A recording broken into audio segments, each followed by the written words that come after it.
Abrir la relación con mi esposo para poder estar con mi ex fue el peor error de mi vida. Me llamo Bailey y me cuesta tanto escribir esto sin que se me quiebre el alma. A veces me despierto con esa presión en el pecho que se siente justo antes de llorar, como si mi cuerpo supiera que algo está fuera de lugar desde hace tiempo. Me ha costado encontrar las palabras porque cada palabra, por más pequeña que sea, es un espejo que me recuerda lo que hice. No soy una mala persona, quiero creer eso. Pero fui una mujer débil, egoísta, tonta. Me dejé llevar por una idea absurda, por un impulso estúpido y arruiné lo más hermoso que tuve. Todo por un nombre que nunca logré borrar del todo de mi memoria, Ismael. Conocí a Tomás cuando yo todavía tenía las heridas abiertas de una relación anterior. Era distinto, tan distinto a todo lo que había vivido con Ismael. Donde uno era intensidad y desorden, el otro era calma y estructura. Donde uno era promesas rotas y caos, el otro era compromiso y estabilidad. Tomás llegó a mi vida como un bálsamo, como ese tipo de hombre que uno sabe que no se encuentra dos veces. Era honesto, paciente, trabajador. Tenía esa ternura que no se dice en voz alta, pero se siente en los gestos pequeños. Nunca levantó la voz, nunca me hizo sentir menos, nunca me hizo dudar.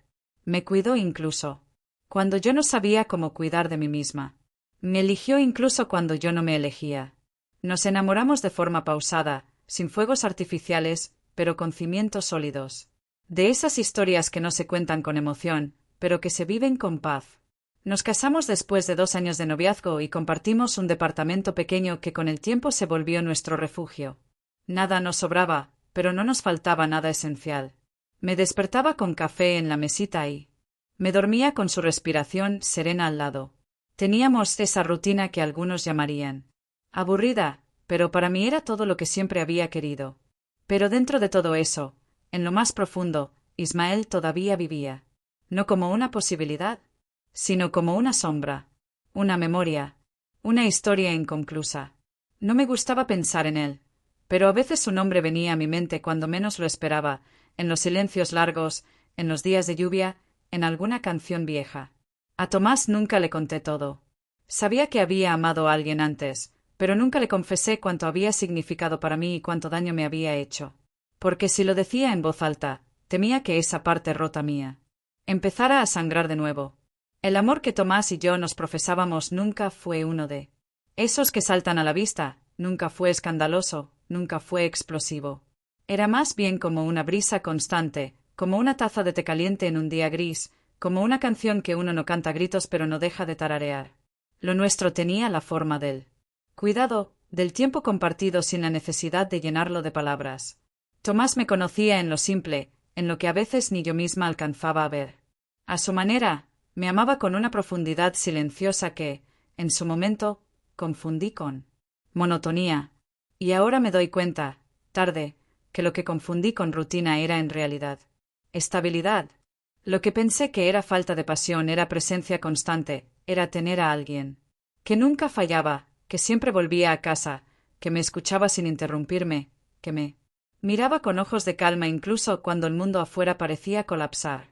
Trabajaba largas horas, pero siempre encontraba la forma de llegar a tiempo para cenar conmigo, aunque eso significara acostarse más tarde para seguir trabajando después. Me dejaba dormir hasta más tarde los domingos, se encargaba del desayuno, a veces hasta de hacerme el café como me gustaba, fuerte, sin azúcar, con un chorrito de leche. No sé en qué momento eso dejó de parecerme un gesto de amor y comenzó a convertirse, en mis ojos torpes, en una obligación cumplida por costumbre. Tomás me llevaba flores cuando no las esperaba, me dejaba notas en la alacena o en mi billetera, cosas simples como «te extraño» o «gracias por estar». Y yo, en ese tiempo, respondía con sonrisas a medias, con yo también sin entusiasmo, como si de pronto lo que dábamos por sentado ya no fuera suficiente.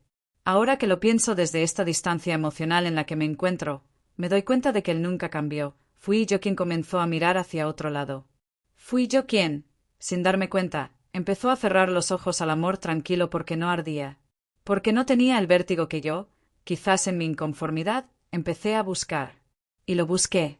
En otros lugares, aunque aún no lo sabía conscientemente. Empecé a idealizar todo lo que mi vida no tenía, Empecé a envidiar relaciones ajenas, a preguntarme si me había conformado, a cuestionar todo lo que habíamos construido con años de paciencia. Me volví inquieta. Empecé a ver defectos donde antes veía ternura. Me molestaba su silencio cuando llegaba cansado del trabajo, me fastidiaba que no improvisara más, que no tuviera ideas espontáneas como las que veía en las películas o en redes sociales. Quería emoción, movimiento, giros inesperados. Me volví injusta sin darme cuenta. No me alejé de golpe, pero cada día daba un paso más hacia el borde de ese acantilado. Y él, sin saberlo, seguía tendiéndome la mano, creyendo que solo estábamos pasando por una racha, como cualquier pareja. No hablábamos de lo que estaba pasando. No porque él no quisiera, sino porque yo no sabía cómo decirle que algo dentro de mí se había quebrado. O peor, que yo misma lo estaba quebrando a propósito.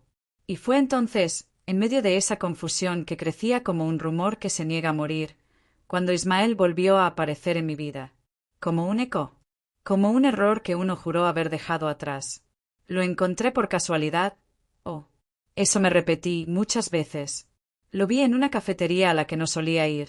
Sentado solo, con esa sonrisa que conocía demasiado bien. Habían pasado años desde la última vez que nos cruzamos, y sin embargo, todo en él seguía igual. El mismo aire de desorden encantador, la misma forma de vestir sin pensar en lo que combinaba y lo que no, el mismo descaro inconsciente que alguna vez me atrajo tanto. Nos saludamos como si no hubiera historia entre nosotros, como si no hubiéramos sido nada más que conocidos. Pero había tensión, la sentí desde el primer segundo. No fue tanto lo que hablamos, sino todo lo que flotaba en el aire. Me fui de ahí con una sacudida interna que no quise reconocer al principio. Volver a verlo removió una parte de mí que creía dormida. Me sentí viva, en el peor sentido de la palabra, porque esa clase de vida venía con una sombra de culpa que no me abandonaría desde ese día. Nos empezamos a escribir. Primero mensajes casuales, luego largas conversaciones de madrugada. Me hablaba de lo que hacía, de cómo había cambiado, de lo que recordaba de nosotros. Me hacía reír. Y eso, en medio de mi confusión con Tomás, se sintió como un respiro, pero un respiro envenenado. Me aferré a esa idea falsa de que Ismael representaba algo que me faltaba. Empecé a compararlo con Tomás, como si fueran parte de una balanza que no dejaba de inclinarse sin sentido. Tomás notaba que algo pasaba. Lo veía en mi distancia, en mi forma de distraerme incluso. Cuando le hablaba, me preguntó un par de veces si estaba bien. Y yo, con la cobardía que me duele reconocer, le mentí. Le dije que era el trabajo, el estrés, que necesitaba tiempo para mí. No podía decirle la verdad. No podía confesar que en mi cabeza se empezaba a formar la idea de que quizás mi vida tenía que cambiar por completo. Lo más perverso es que nunca dejé de querer a Tomás. Solo que comencé a mentirme diciendo que el amor no era suficiente, que la vida tenía que sentirse como una película para ser verdadera. Y con esa lógica torcida fui justificando cada paso hacia el desastre. Empecé a construir en mi mente una justificación. Me repetía que no era que ya no amara a Tomás, sino que necesitaba redescubrirme, que tenía derecho a explorar, que muchas parejas modernas lo hacían, que una relación no tenía que ser una cárcel. Y en esa justificación empecé a tejer un plan, disfrazado de evolución personal, pero empujado por un deseo que me resistía a nombrar. Me dije que abrir la relación no tenía por qué significar el fin de lo nuestro, que podría ser incluso un renacer. Y comencé a imaginar lo que sería decirlo, plantearlo, presentarlo como una propuesta racional y madura. Como si no escondiera un fuego viejo queriendo prenderse otra vez. La noche que le propuse a Tomás abrir nuestra relación, me sentí poderosa. No porque estuviera segura de lo que hacía, sino porque por fin sentía que estaba tomando el control de algo. Durante días enteros había ensayado el discurso en mi mente, calculando cada palabra, cada matiz, preparando la escena como quien monta una obra delicada. Había leído artículos, escuchado podcasts, armado argumentos en mi cabeza. Me aferré a la narrativa de la autonomía, del crecimiento, del respeto mutuo, como si se tratara de una decisión intelectual y no del impulso visceral de revivir algo que no debía. Lo observé mientras cenábamos juntos, ajeno a todo, con la misma tranquilidad de siempre, y supe que el mundo que él creía firme estaba a punto de tambalearse. Cuando se lo dije, lo hice con una voz que traté de mantener serena, como si no estuviera sintiendo un temblor por dentro. Le hablé de evolución, de querer explorar nuevas formas de vincularnos, de cómo había leído casos de parejas que habían fortalecido su conexión al abrirse a otras experiencias. No lo mencioné a Ismael ni una sola vez, aunque todo el plan giraba en torno a él. Sentí que al no decir su nombre, el daño sería menor. Como si el silencio sirviera de filtro moral para la verdad a medias. Tomás no reaccionó como esperaba. No gritó, no se indignó, no hizo un drama. Me escuchó. Me pidió tiempo para pensar. Y me dio ese tiempo. Yo lo interpreté como un citácito, como una señal de que él también quería romper con la monotonía. No imaginé que ese silencio suyo no era aceptación, sino un muro erguido para contener el dolor. A los pocos días, me dijo que, si eso era lo que necesitaba, él lo respetaría, pero que no sabía si sería capaz de seguir sintiéndose igual conmigo. Me lo dijo sin odio, con tristeza, con una dignidad que me desarmó. Y aún así, seguí adelante. Busqué a Ismael. Fue más fácil de lo que esperaba. Respondió como si nunca hubiera pasado el tiempo, como si yo hubiera sido una constante en su vida. Nos vimos sin demasiadas vueltas. Me bastó mirarlo para sentir que todo lo que había reprimido en esos años volvía con fuerza.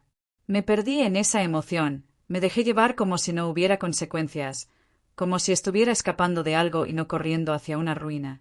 La primera vez que salí con Ismael después de formalizar el acuerdo con Tomás, no me sentí culpable.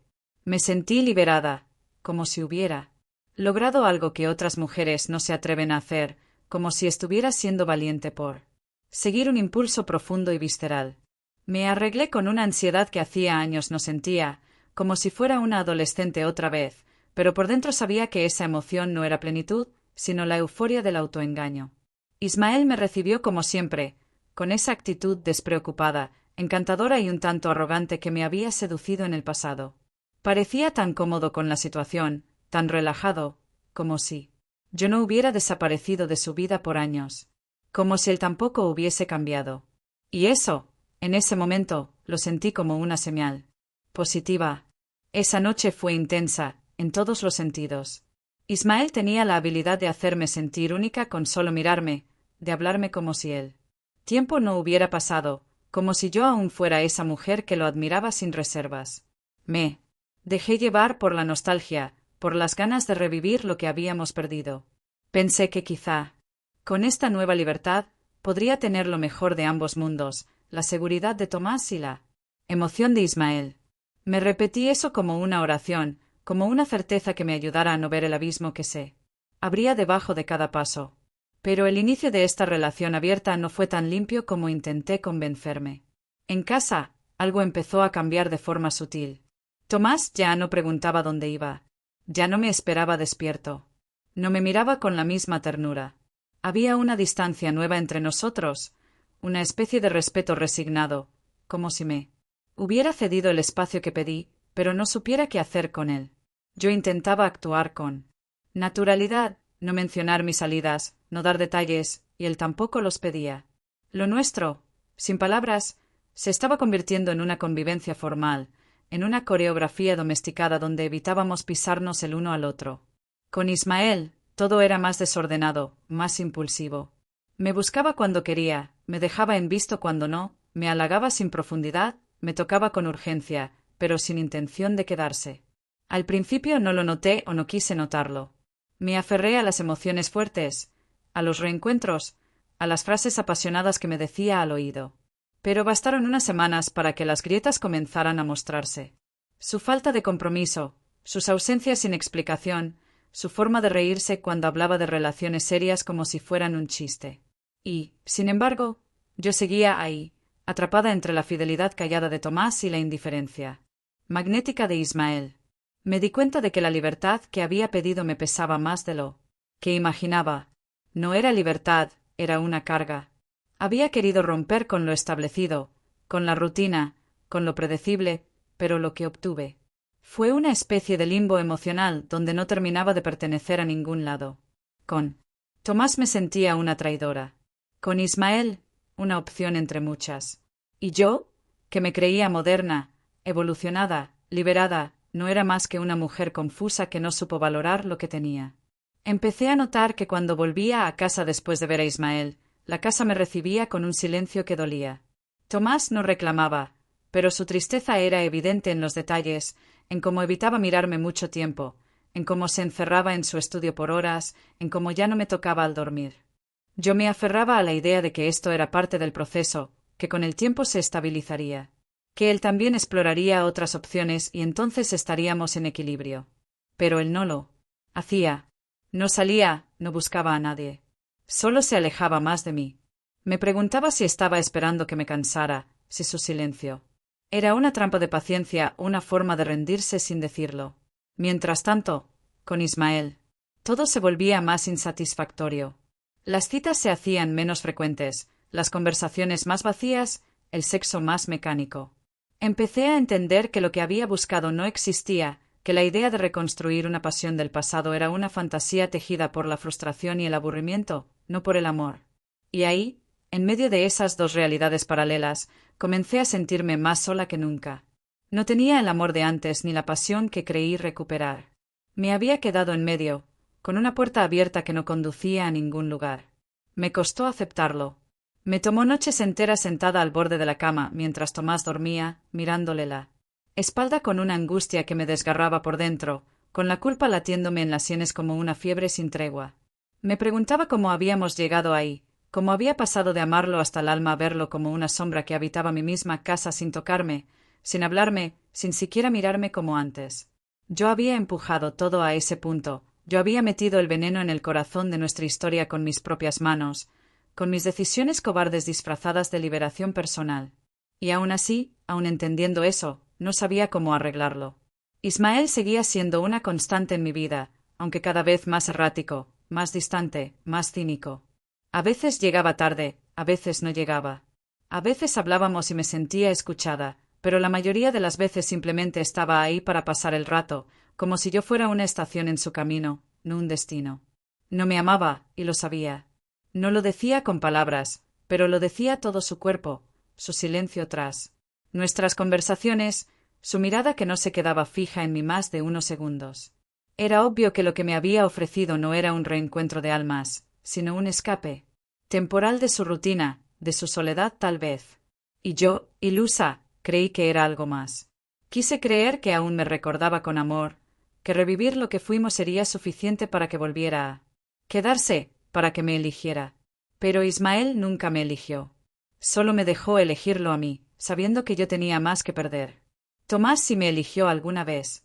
Lo hizo en 1000 gestos pequeños, en su forma de mirarme mientras tomábamos café, en cómo me tocaba el hombro antes de salir a trabajar, en los mensajes que me dejaba en la cocina los días en que yo despertaba más tarde. Lo hizo en cada plan que construimos, en cada esfuerzo por entender mis cambios, por adaptarse a mis deseos, incluso cuando lo herían. Él me eligió y yo lo deseché creyendo que su amor era garantía, que su dulzura era debilidad, que su paciencia era aburrimiento. Y cuando me di cuenta de lo que había hecho, él ya no estaba. No se fue físicamente. Pero él. Tomás que me amaba, sí. A veces hablábamos de cosas superficiales, del recibo de la luz, del calendario del seguro, de cuando se había vencido el gas.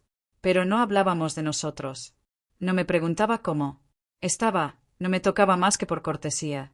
Era amable, casi excesivamente educado, como si yo ya no fuera su esposa sino una huésped, que debía tratar con distancia para no incomodarla. Esa frialdad nueva dolía más que una discusión, más que una pelea. Era como vivir en la casa de alguien que ya no te quiere pero tampoco te echa. Un limbo constante. Llegó un momento en el que dejé de ver a Ismael con frecuencia. Lo evadía, lo postergaba, le inventaba excusas. Él tampoco insistía. Nuestra historia, si es que se le podía llamar así, se fue deshaciendo sin que nadie la empujara. Se murió sola. Y en ese desierto emocional en el que me encontraba, comencé a querer volver, a desandar el camino, a pedirle al tiempo una segunda oportunidad. Quería hablar con Tomás, sentarme frente a él y contarle la verdad. No solo que me había equivocado, sino que había comprendido todo. Quería decirle que todavía lo amaba, que lo necesitaba, que me arrepentía de cada palabra, de cada mirada desviada, de cada noche que lo dejé solo para buscar algo que nunca estuvo en otro cuerpo. Quería llorar frente a él y suplicarle que me perdonara, aunque no me lo mereciera. Pero, cuando intenté hacerlo, él me escuchó con una serenidad que me rompió por dentro. No hubo gritos, no hubo reproches, no hubo lágrimas en sus ojos. Me miró como si ya no le doliera, como si ya no quedara nada que sentir. Me agradeció por hablar, por ser honesta, por decir lo que no había dicho antes. Me dijo que comprendía que a veces las personas se pierden, que todos tenemos derecho a buscar lo que creemos que nos falta. Me dijo que no me odiaba, que me deseaba lo mejor. Y me dijo también, con una suavidad que me perforó el pecho, que él ya no podía volver a ser el mismo hombre que me esperó, que me sostuvo, que me amó con la esperanza de que yo también lo eligiera. Me dijo que había aprendido a vivir sin mí, que había rehecho su mundo en silencio y que no quería volver atrás. Y ahí supe que lo había perdido para siempre. No porque él me castigara, sino porque mi ausencia lo había obligado a dejarme ir por dentro. Porque yo lo maté sin querer, y él, para sobrevivirse, se reconstruyó en otra forma, una en la que yo ya no encajaba. Me quedé con la boca seca, con las manos heladas, con las palabras que ya no servían para nada. Y él, con esa paz que dan las heridas cerradas, se levantó de la mesa, me deseó suerte y volvió a su vida. A una vida donde yo ya no tenía lugar. Y desde entonces, todo es diferente. No hay ruido, no hay drama, no hay ira. Solo el eco de lo que destruí. Y el silencio más cruel es aquel que llega cuando ya nadie te está esperando.